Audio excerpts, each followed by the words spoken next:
of personalities and what is perceived as power play. The one you didn't mention was between the National Land Commission and the Ministry of Lands.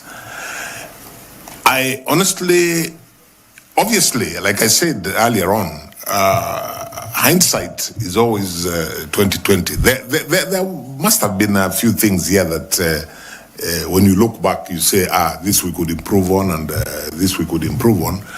But the basic framework for each of those constitutional commissions, I would still stand by the laws that were put in place. The problem, if we are to be honest with ourselves, is personalities, the dynamics of power play, resistance to change. Classic example would be the conflicts that were there between the National Police Service Commission and the National Police Service itself, the Inspector General and his team. I still don't think the problem was either with the Constitution or with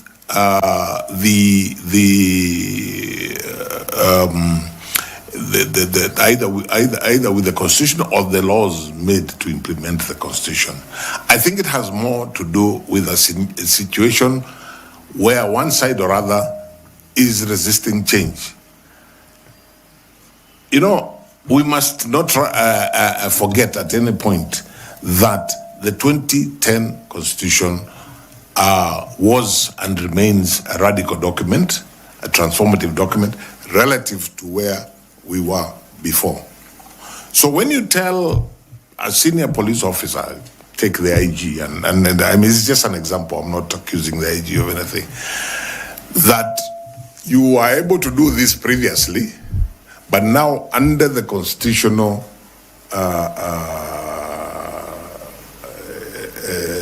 dispensation that we now have, this can only be done this way, or this can be done by another body like the commission. Even when we were writing the KDF Act, for example, it took a lot of energy, particularly by Dr. Muli, Elizabeth Muli, who was in charge of that particular thematic group. It took a lot of energy, negotiation, for the military to understand a concept called civilian oversight, which is in the Constitution. They're not used to it. To their credit, eventually they were able to internalize it. To me, the problem we have been having with the constitutional commissions is not about the Constitution, is not about the laws to implement the Constitution. It's about the power play and resistance to change. Further to that, the Iebc Act, which if you are successful, you will be responsible for its implementation, was actually amended in 2016. And it is the only one under Chapter 15 commissions that has separated the functions of the commissioners and the secretariat. Unlike all the other Chapter 15, this one under Section 11A has went ahead to separate it. So given your experience and the fact that you've said it's not about the law, it's not about the Constitution, it's about power play, so how will you, if appointed, handle these challenges that have been default to IBC for the last 10 or so years? Sorry, which particular one? Which particular challenge?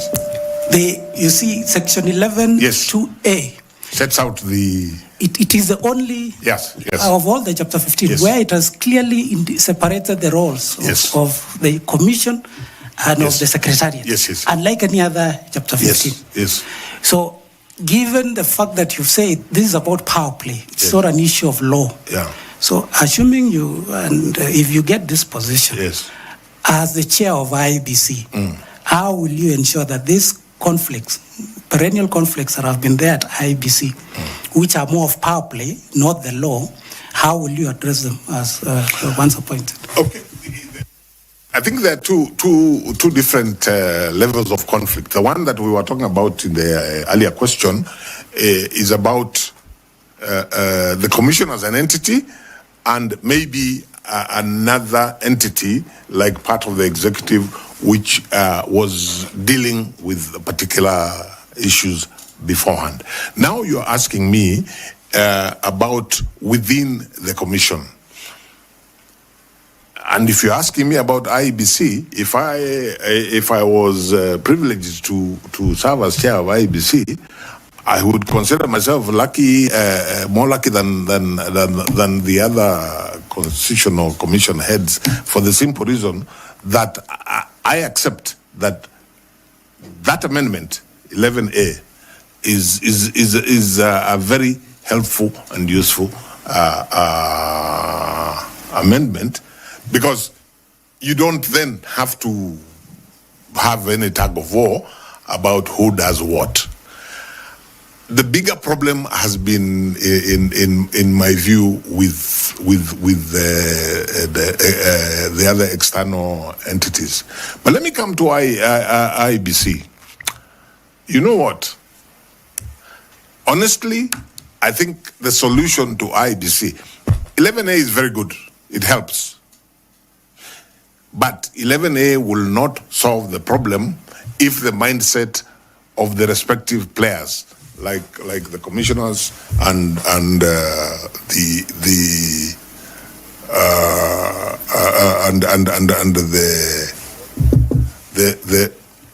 secretariat, you know, are mentally operating from different perspectives.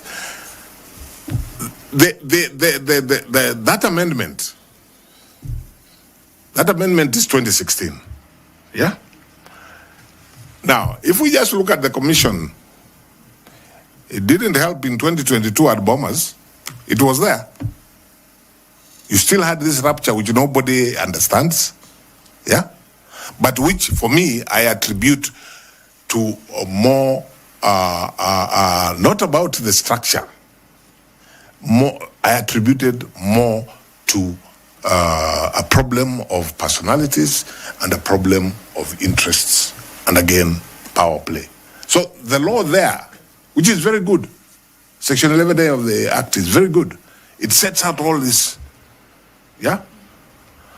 But we still have a challenge. Even when I read the Supreme Court judgment for 22, which endeavored to advise the issue of the relationship between the chairperson and the commissioners relative to the chairperson constitutionally being the returning officer for the presidential election.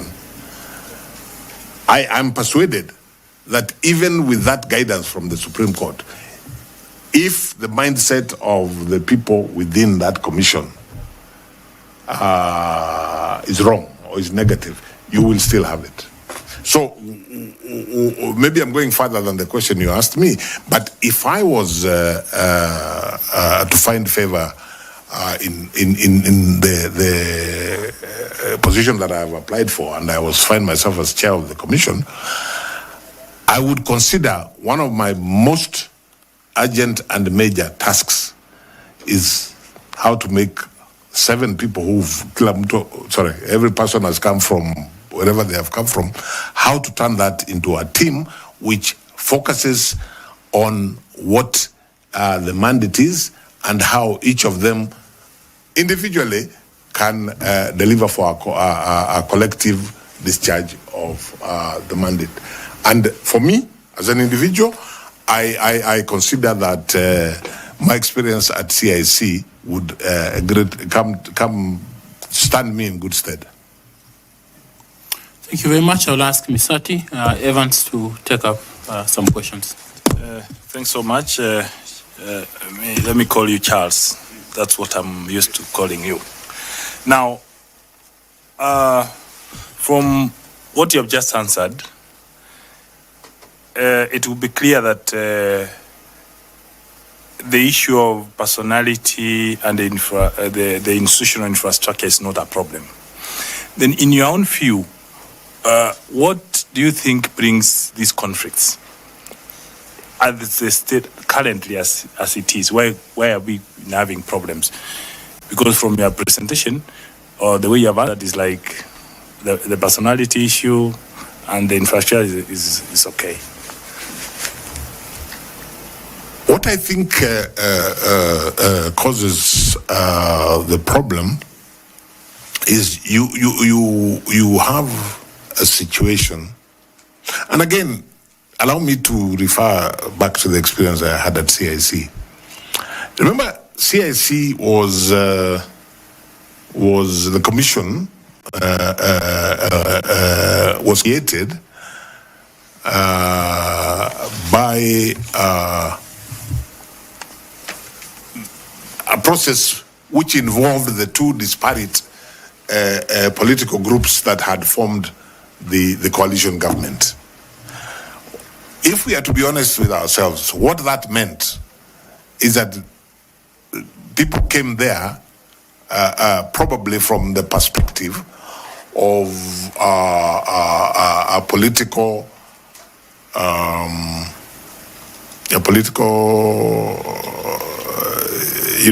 I have come here by virtue of political coalition X, and I have come here by virtue of political coalition Y. So, from the onset, there was potential for distrust. There was potential for suspicion.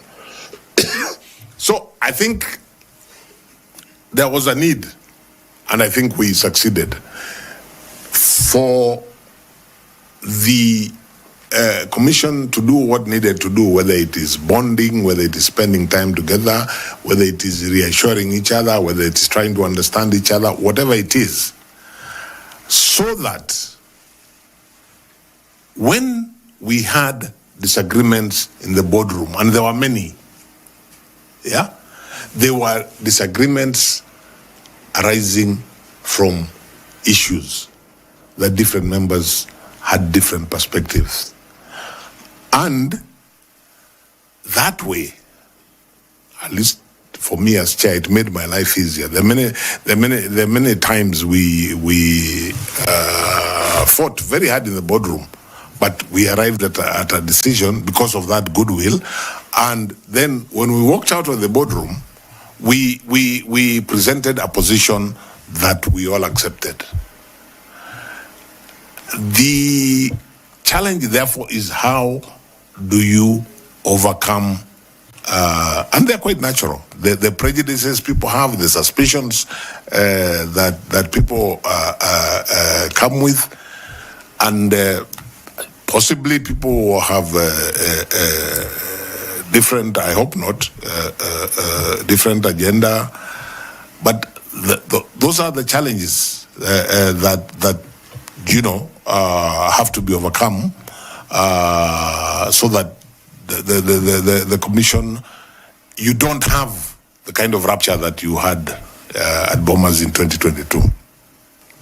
Thanks. As a follow-up question to that, the work of the Secretariat being more of operational, but you realize that the Commission is the one which owns up the results of the operations. How will you ensure that you own whatever activities, whatever mission, and whatever activities they do, that you are in charge and you own it? And then the last question, do you think the issue of procurement has any bearing towards the conflicts that happens in IPC? And I can honestly say I am not sure, but I have had that said. That's my honest answer. That sometimes there are interests other than the delivery of the mandate. There's a school of thought, for example, that when you had a commission which came in when other commissioners had been there, perhaps there was a feeling that when we were not here, what happened that we missed out on. I think that is the honest truth. But I don't know. Honestly, I can. But having. Sorry, what was the other than procurement here? You own the actions of Yes, the operations. yes. So, I think it's a matter of working relationships. And I go back to the whole question of what happened at Bomas in 2022, and we can't run away from it. I mean, it was the low point of the Electoral Commission. When you think about it, the actual physical verification that happens at the National Tallying Center is actually done by the Secretariat under the supervision of the Commission. So really, because it's done by the Secretariat under the supervision of the Commission, you would expect that you wouldn't have that kind of scenario, because the Secretariat, which has been doing the tallying under that supervision, and it's mathematical. We have verified. It may be laborious. It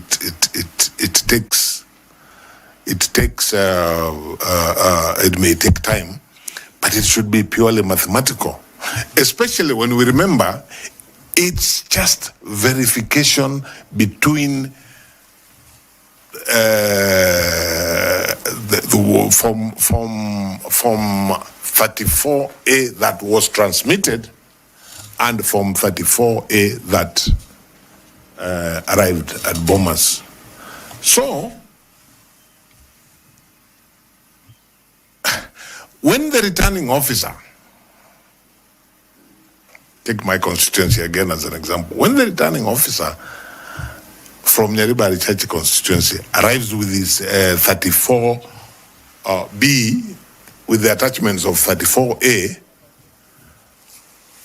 all that the Commission is required to do is to verify that what he has brought, is consistent with what that was uploaded and sent to the National Tallying Center.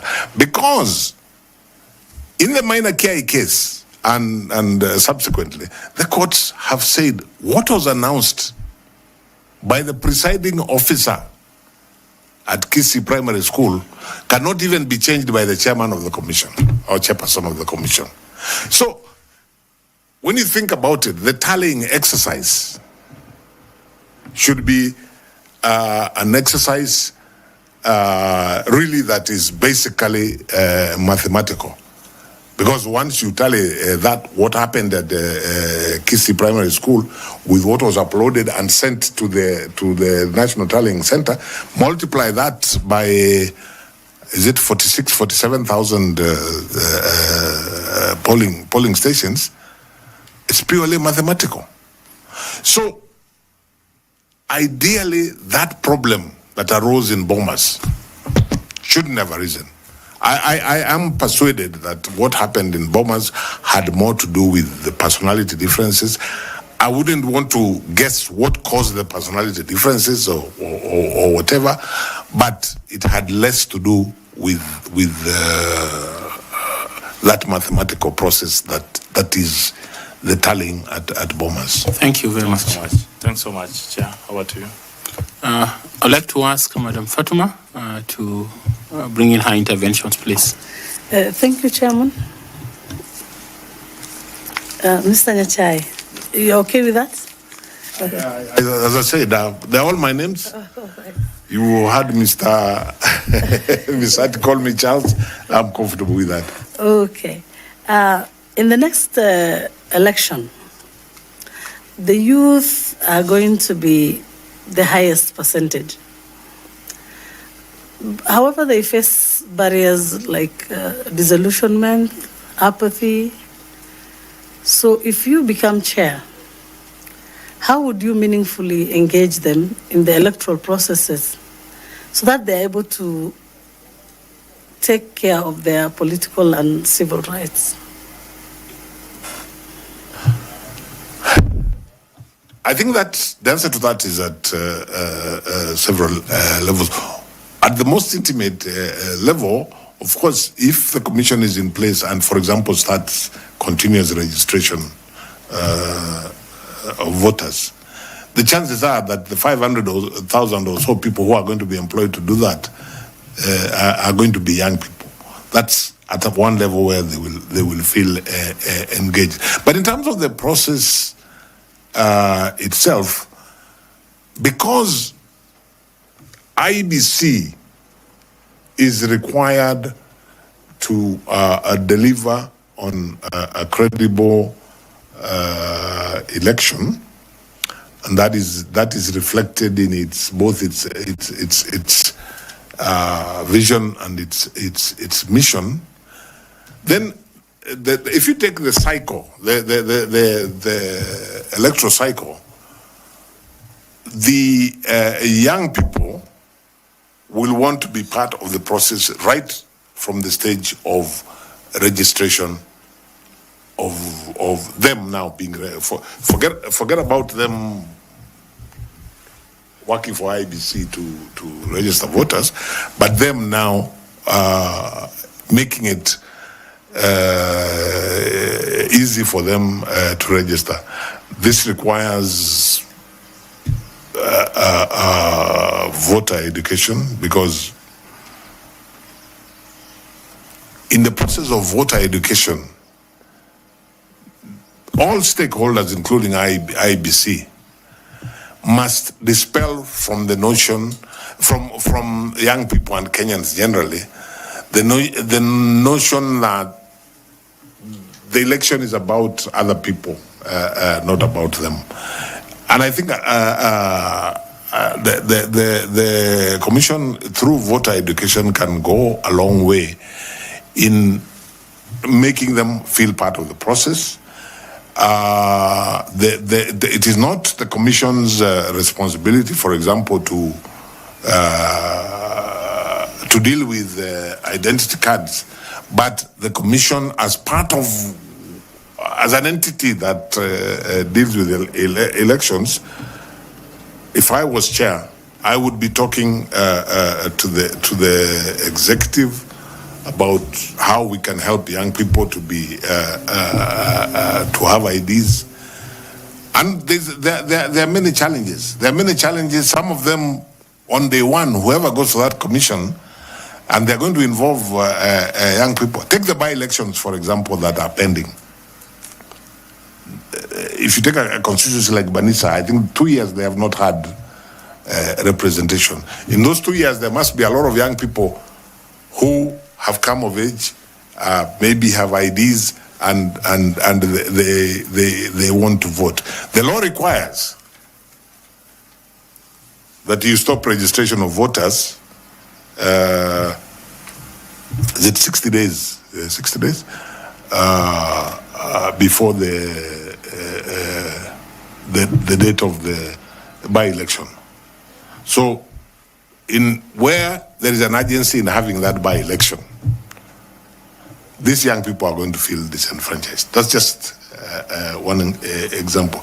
Now, at a national level, there is an obligation on all stakeholders to ensure, right from them being enabled to get identity cards, which, as I say, is not part of Iebc's mandate, so they get identity cards. Iebc must facilitate them to register as voters. And very importantly, in terms of civic education, and voter education, and the wider civic education anyway, which as a country maybe we haven't done very well, there is a need for all of us to work together to ensure that the youth in this country feel that they matter. That is stakeholder engagement.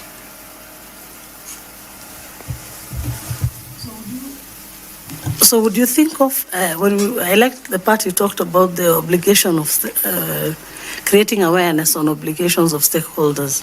So would there be specific programs targeting the youth on this? Yes, I would,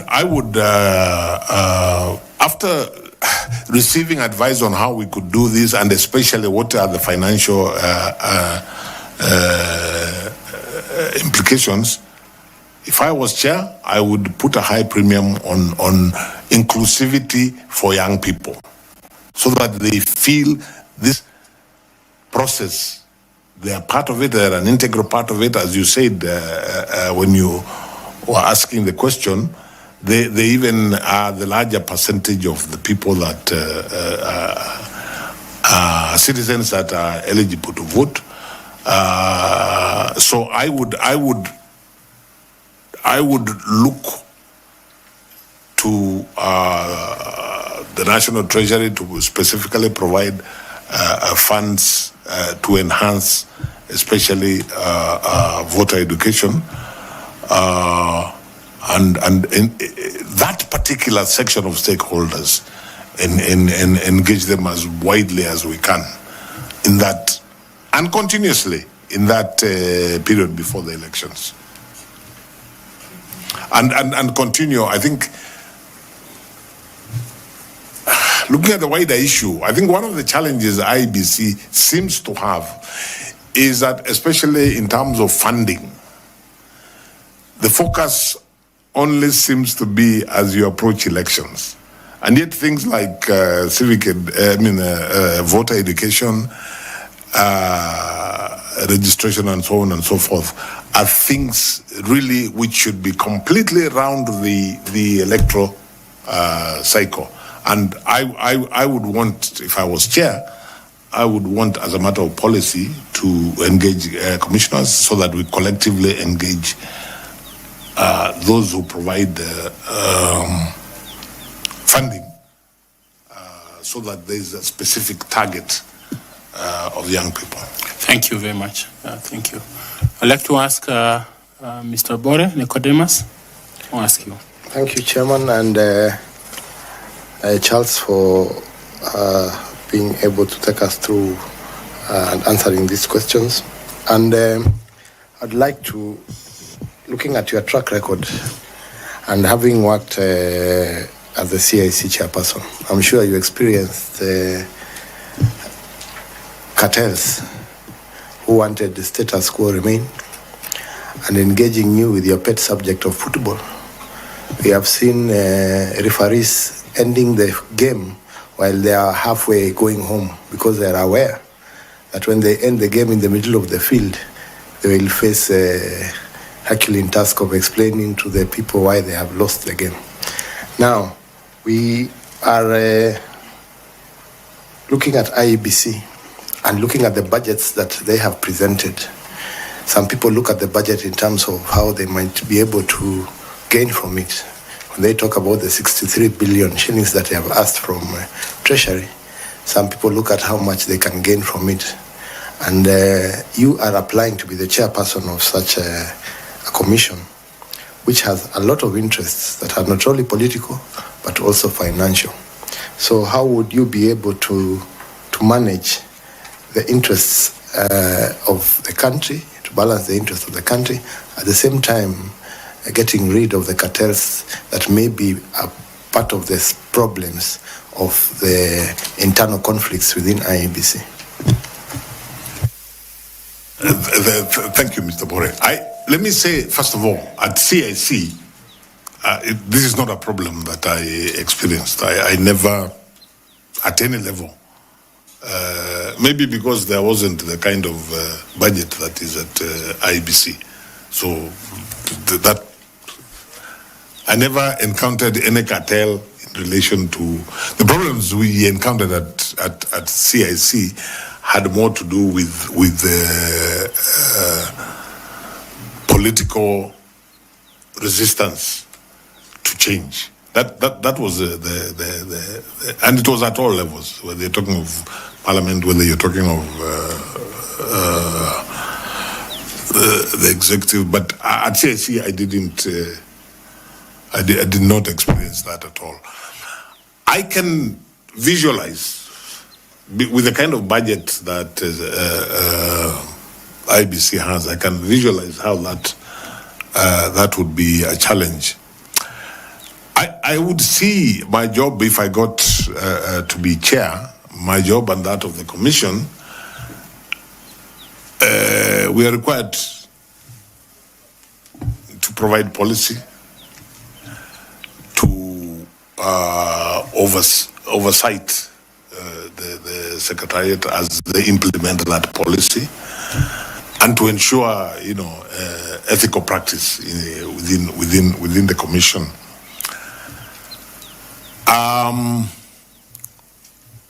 So for me, that would be the guiding, focus. That everything be done in accordance with the policy that has been adopted. Everything be done ethically, and the commission to ensure that they discharge the mandate of oversighting.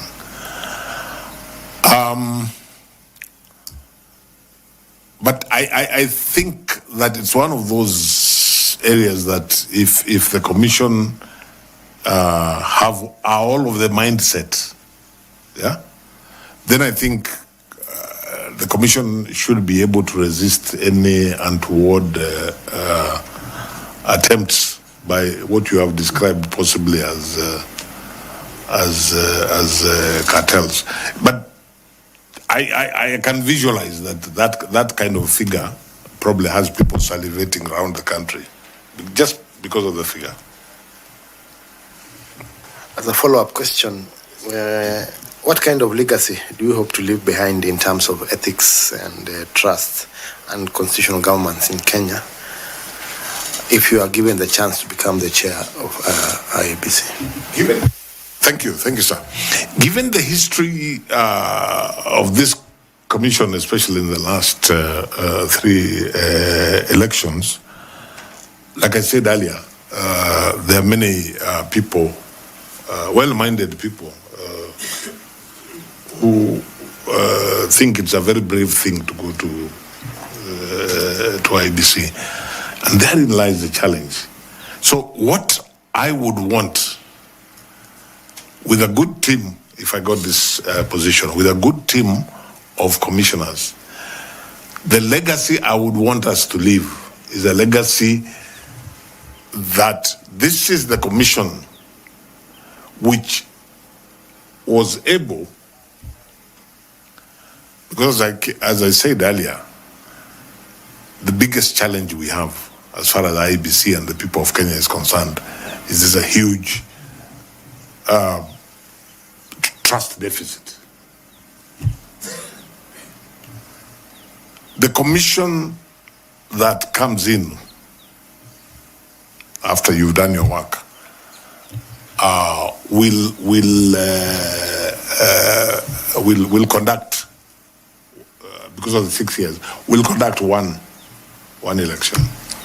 So they have one bullet, and the one bullet is to reverse that situation of the trust deficit. So for me, alongside anything else and everything else that the commission will be doing from day one, is what is geared towards reducing that trust deficit.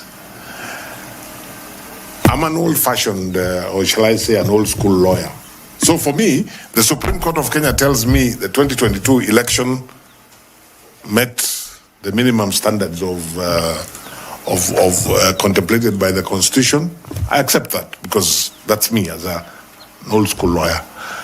But that's not good enough for the people of Kenya. Beyond what the Supreme Court said, the people of Kenya themselves must feel like the losing side in Rio in the football match. They must feel that, yeah, we lost, but that's the way it goes. We can't all win, but we have nothing negative to say about the Electoral Management Board. So what would I like to be remembered? I would like to be remembered, and you can't do this alone. It can only be part of a team. I would like to be remembered as part of a team. And if I was given the opportunity to serve as chair, I would like to be remembered as the chair who was able to completely reduce the gap of the trust deficit between the people of Kenya and the electoral management body in election issues. That's how I would like to be remembered. Thank you, Chair. Thank you very much. We'll ask Professor Adams. Please, Professor Law. Thank you, Chair. You've had all the salutations you asked for. Mr. Justice, Charles, Nyachai. But my colleagues have not called you by the name which I'm sure you are given traditionally. So I'll address you as Ayako. Thank you, sir. Very good name. Very good name, I believe so. I've heard you. I've looked at your CV and your big ticket to shoe in into this position of Chair Iebc, if I hear you correctly, is your experience in CIC. Because other than the introduction, IED, you packed it. You are chair there. ICJ, you packed it. It has just been CIC, and I see where you are coming from. And that's where my first question comes in. Another consistent parallel to your CIC experience has been the liner, resistance to change. And at the end, when Bore was questioning you, you said both the executive and parliament. If I may ask, why does Ayako now feel that when it becomes chair of IEBC, that resistance will disappear and he and his team will lower the trust deficit? What will happen that hasn't been there in this resistance to change?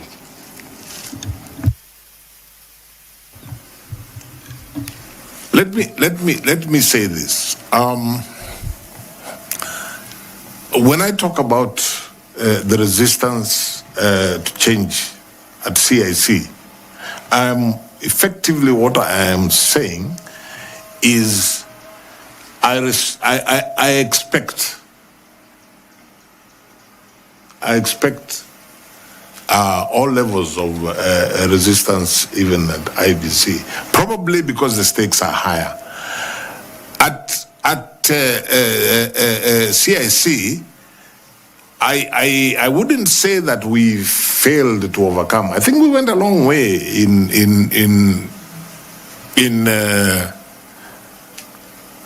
for lack of a better word, in plowing through that resistance. We didn't always succeed.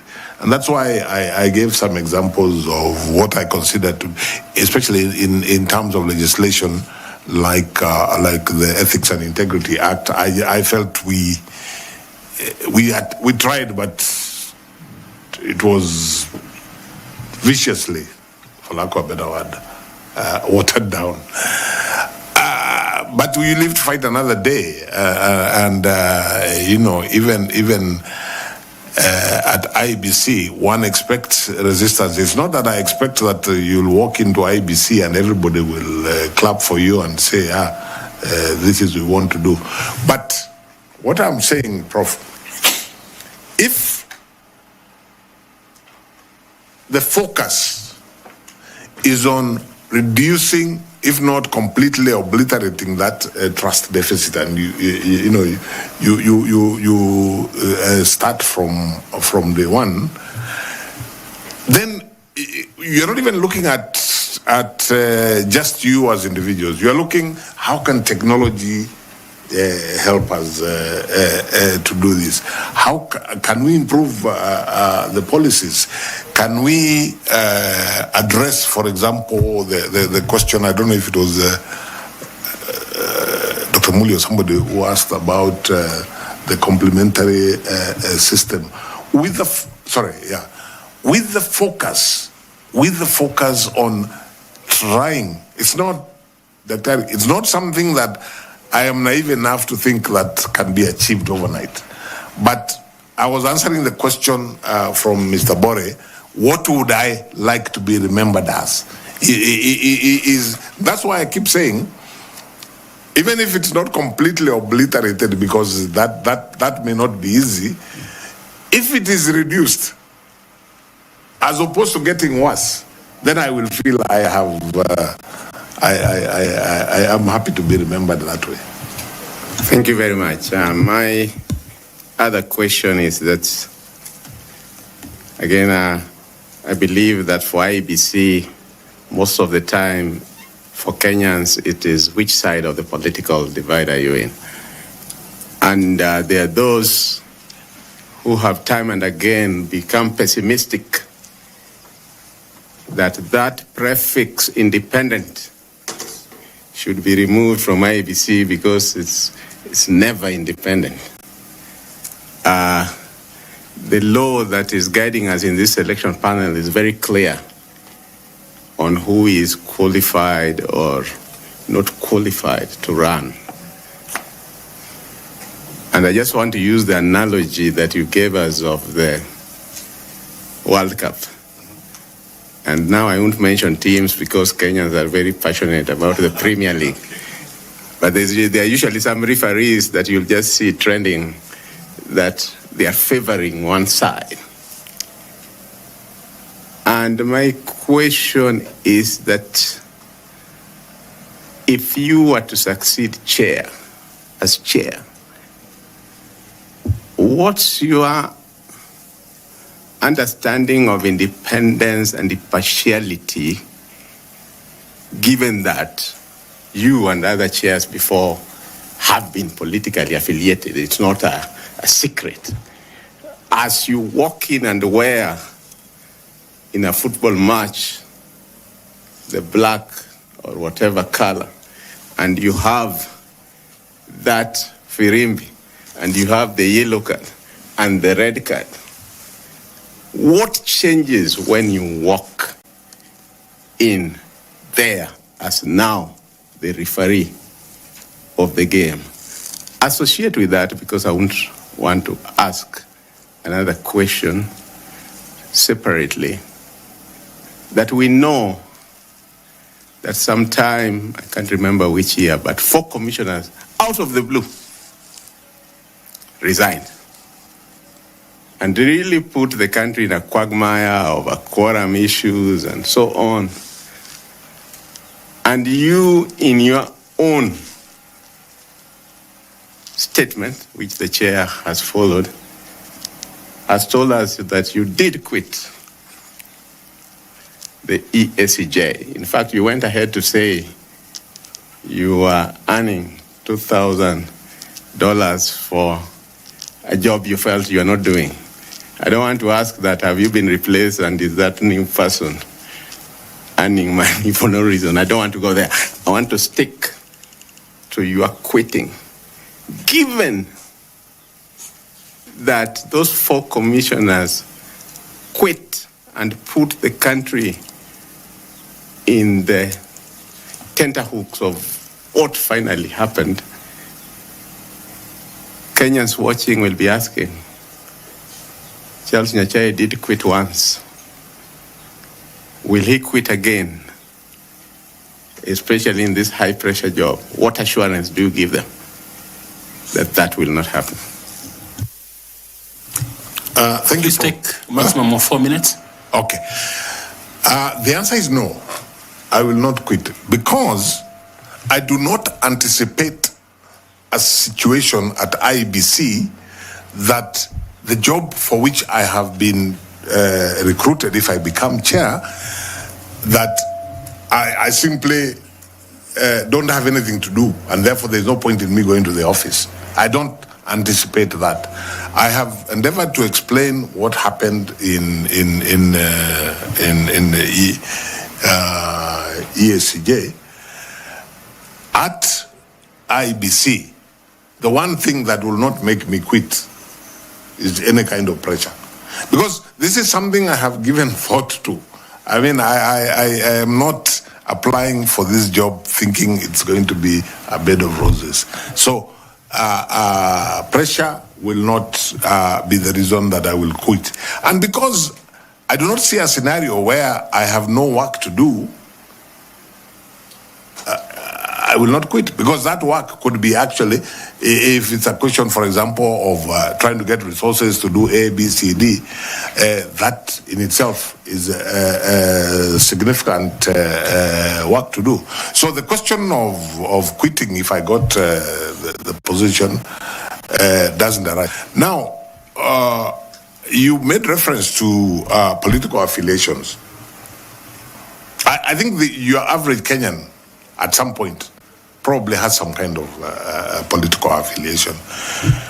My mind is very clear that notwithstanding any political affiliation I may have had at any point in my public life, if I got this opportunity and I accepted this job, I will only be guided by the Constitution of Kenya, the laws, and of course, if I get the opportunity, I will be taking an office. An oath of office. So I am able to look the people of Kenya in the eye collectively and tell them that in that situation, I would have every intention of living by that oath of office. Daktari, and allow me to say this just as an example. The way the IBC Act is designed, several of the honorable members around the table come here by virtue of political parties. But as I sit here as a candidate, I don't have the slightest doubt that every member in this panel is going to do their job impartially and focus on what they believe is the best result. I have no qualms whatsoever. I cannot say that so-and-so maybe at some point was a member of this party, that and the other.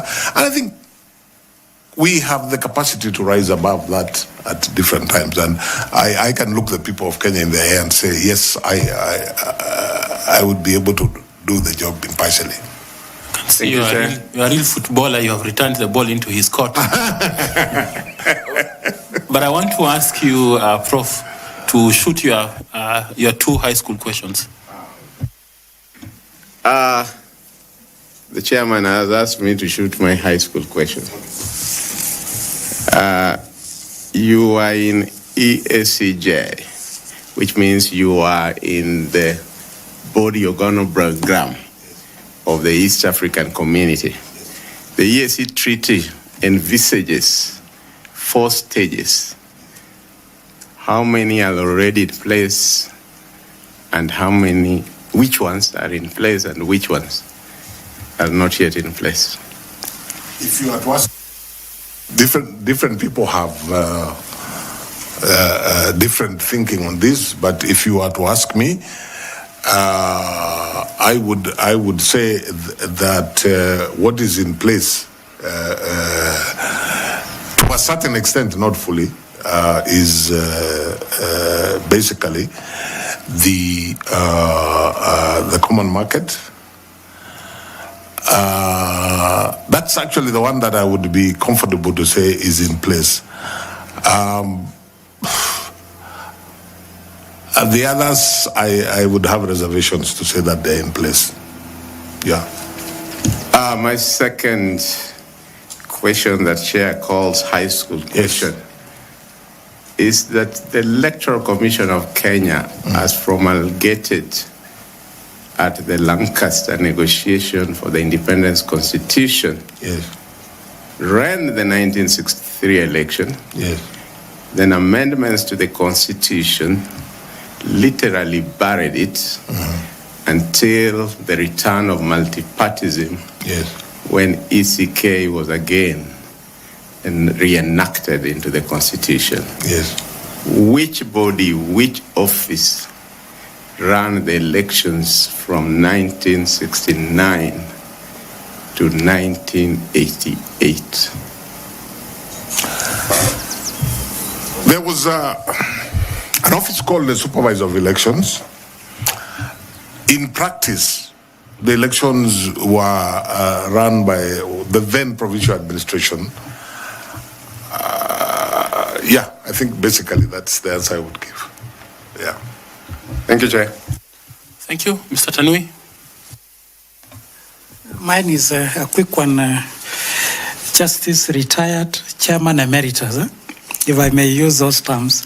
What would you tell Kenyans who are saying that you've served this country as a judge of the East African Court? You've also served Kenyans as chairperson of CIC, and now you should allow other Kenyans to serve as chair IEBC. What can you tell them? Yes, I would tell Kenyans, essentially I am not before this panel from the perspective of looking for a job, so that one can say, wachia wengine na hao wafanye kazi. Of course it's a job, but, and I reflected long and hard. And I imagine if I was looking for a job, I would probably still, even at my age, get a less dramatic job.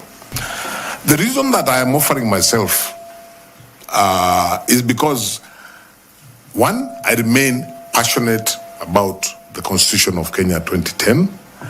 I believe that the electoral process is really the backbone of the democratic architecture that the people of Kenya envisaged in that Constitution.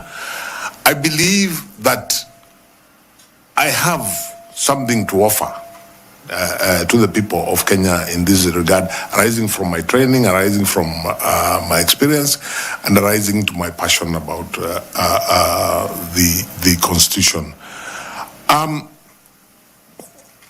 I would not be as arrogant as to imagine that I'm the only one who can do this job. No, I'm just telling the panel and the appointing authority, I'm available. I believe I can do the job. I would be committed if I got the opportunity.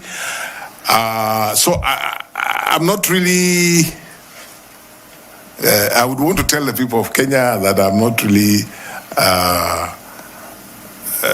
trying to squeeze into a job which other people can do. Of course, there are many Kenyans who can do the job. But I'm just saying, I believe I can do the job and I am available. That's basically what I'm saying. Thank you, Chair. Thank you very much, Justice. We are required as a panel to receive memorandum from citizens of this country. Yes. And as such, put such a memoranda to you, and we have brought that to your attention. One by Bunge la Wananchi and a sworn affidavit by John Mark, and a few others that has been put to you. And they allege the following: that you failed Chapter 6 integrity test due to scandals including extramarital affairs and child support lawsuits that you have faced before. Number 2, financial impropriety. They allege that you're linked to Procter and Allen, a cereals company in financial distress that has defaulted 3.7 billion loan, raising doubts about your financial management capacity.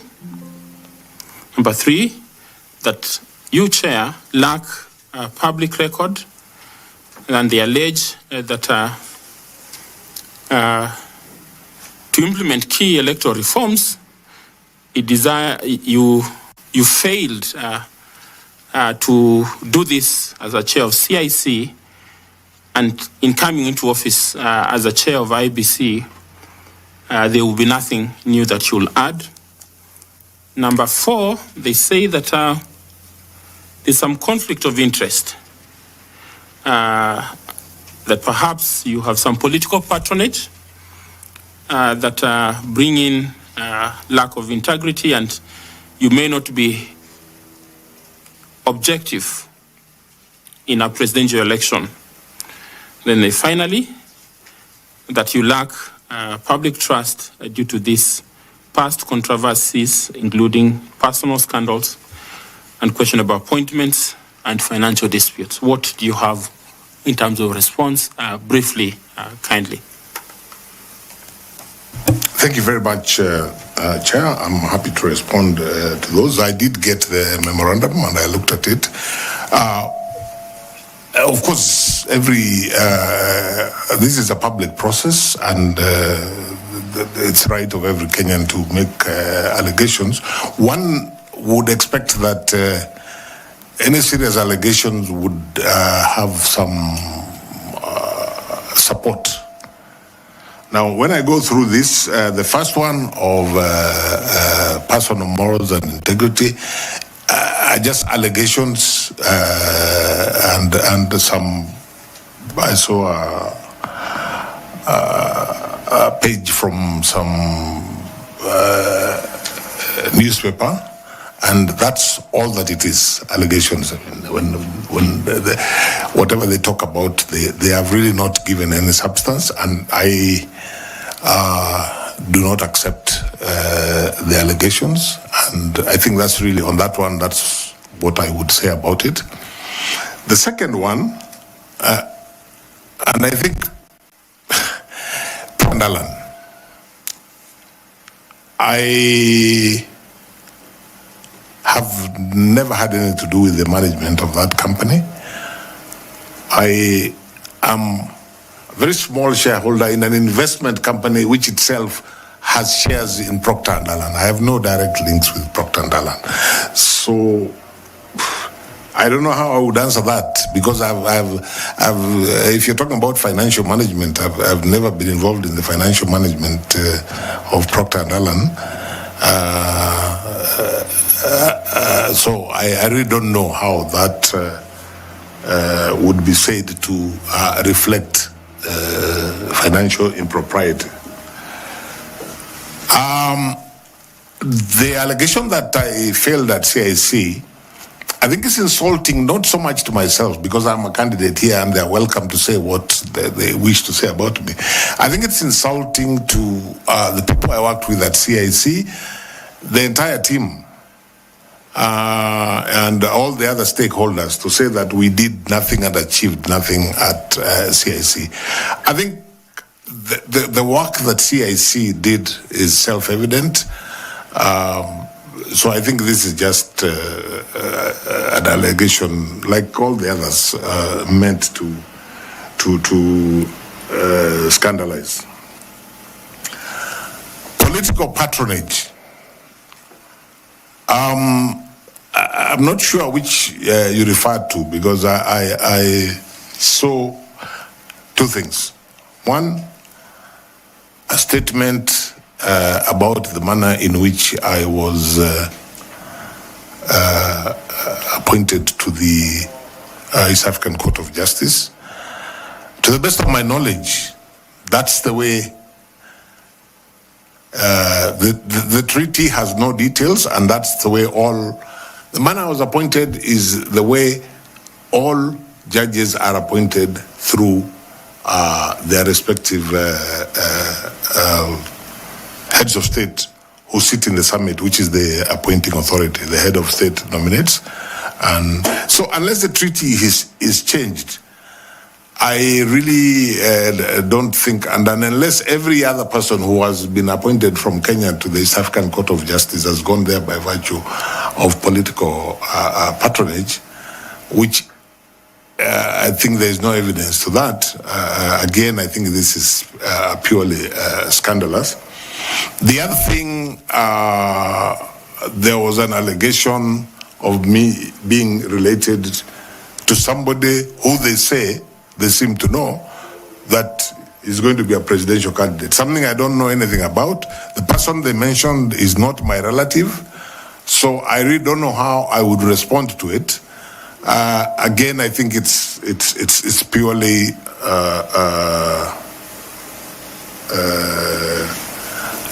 scandalous.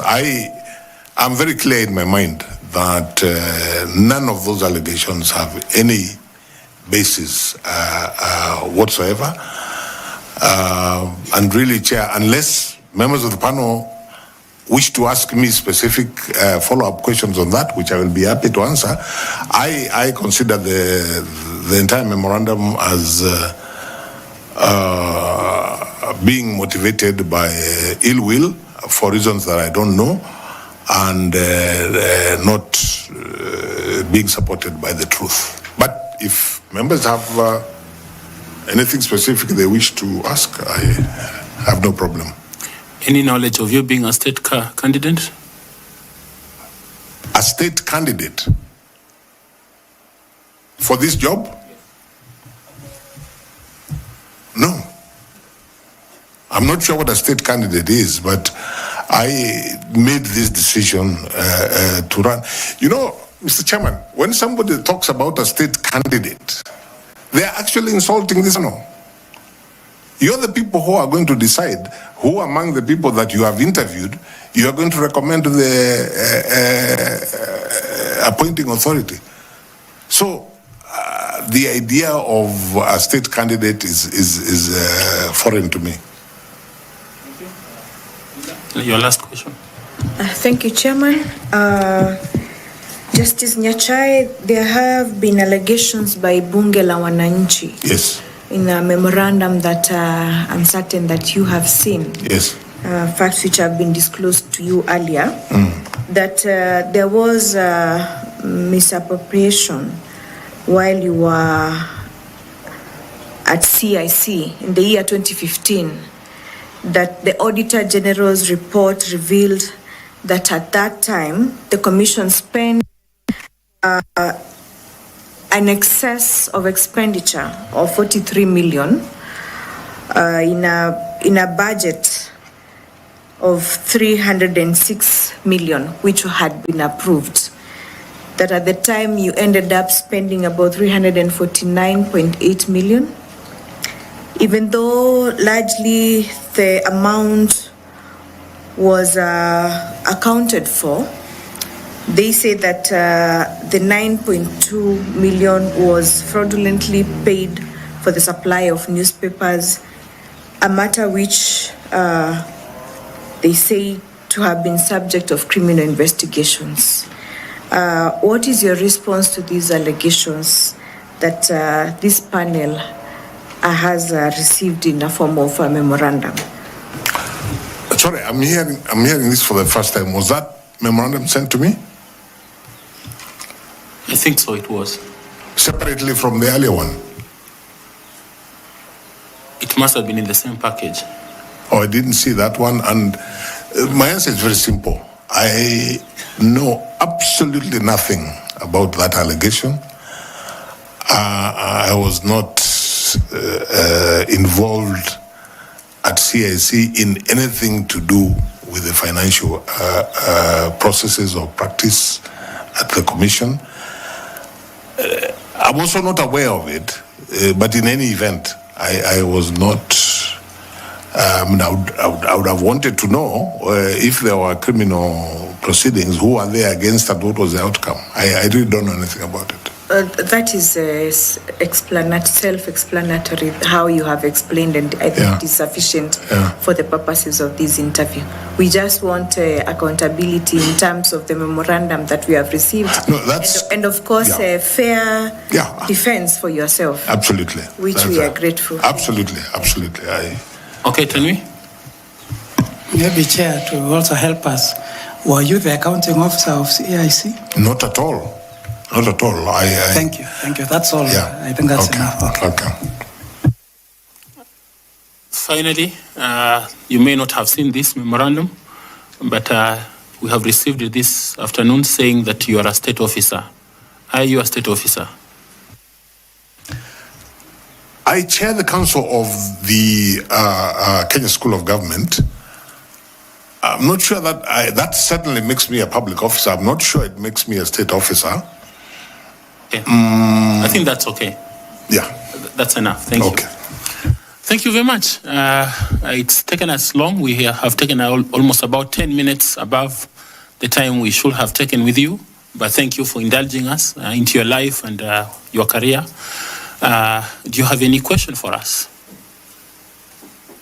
Doesn't have to be a question, or I can make a comment. You can make a comment. My comment is to really appreciate the opportunity to interview before yourselves, to wish you well in the process, because you are doing an important public duty, whatever you decide. And to say that for me, the most important thing is that from whichever corner I may be, I remain passionate about the issues that we have been discussing. If I get the opportunity, I will endeavor to do my best. If I don't get the opportunity, I will continue to support the country as it strives to achieve the issues that we have been discussing on IEBC to deliver its mandate from whatever corner. Thank you very much, sir. Thank you very much for coming. We appreciate your time and the sacrifice you have made to spend your afternoon with us. We wish you well in this pursuit. There's a bottle of water there. Please do remember to pick your certificates. Asante sana. Thank you.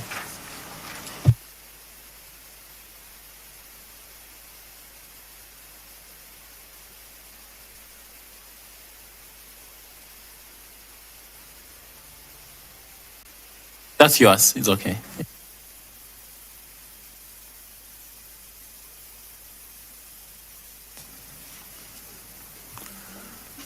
Wow. Okay. Media, do we ask you again to give us some space, kindly? Turn off your gadgets and just allow us to be able to finish up with this candidate. Thank you very much.